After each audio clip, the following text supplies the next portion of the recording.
विराट कोहली आणि शुभमन गिल या दोघांचेही संघ IPL ट्रॉफी जिंकण्यासाठी आता पुढे गेलेले आहेत. या दोघांपैकी कोणता संघ ट्रॉफी जिंकेल 2026ची किंवा मग या दोघांच्याही व्यतिरिक्त SRH आणि RR हेही जिंकू शकतात का? काय वाटतं तुम्हाला? RCBने मागच्याच वर्षी बऱ्याच वर्षाच्या कालावधीनंतर ट्रॉफी जिंकली होती आणि ते परत एकदा सेमीफायनल राऊंडला पात्र झाले आहेत. आणखीही एक सामना जिंकला तर ते थेट फायनलला जाणार आहेत. अशा परिस्थितीमध्ये RCB विजयाचा प्रबळ दावेदार ठरू शकतोय. मात्र त्याला आता आजचा होणारा GT विरुद्ध म्हणजे गुजरात टायटन्स विरुद्धचा सामना जिंकावा लागणार आहे आणि त्यानंतर मग फायनलला कोणता संघ येतोय त्याची वाट बघावी लागते. प्रॅक्टिससाठीही त्यांना आणखीन जास्त वेळ भेटू शकतो आजचा सामना जिंकल्यानंतर.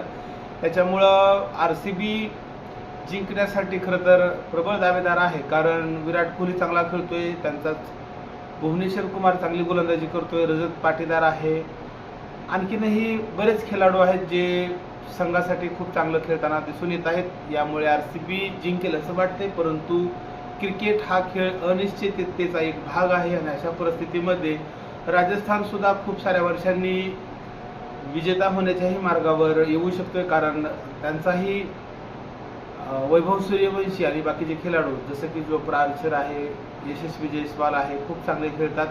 रवींद्र जडेजा आहे जो IPL मध्ये बऱ्याच वेळा विजेत्या संघाचा एक भाग राहिलेला आहे. आणि हैदराबाद पुरतं बोलायचं झालं तर तिथंही एकापेक्षा एक भारी भारी खेळाडू आहे. तिथं खूप कोणतंही एक टार्गेट ते चांगल्या संघापुढे सुद्धा मोठं ठेवू शकतात आणि पुढच्या विरुद्ध संघाला ते कमी धावसंख्येमध्ये सुद्धा गुंडाळू शकतात. त्याच्यामुळे चारही टॉपचे संघ एकापेक्षा एक भारी आहेत. एवढ्या सगळ्यांमध्ये विराट कोहलीचा संघ मात्र प्रबळ दावेदार आहे, कारण तो सध्या नंबर 1च्या रँकिंगला आहे आणि आजचा सामना जिंकल्यानंतर तो थेट फायनलला जाणार आहे.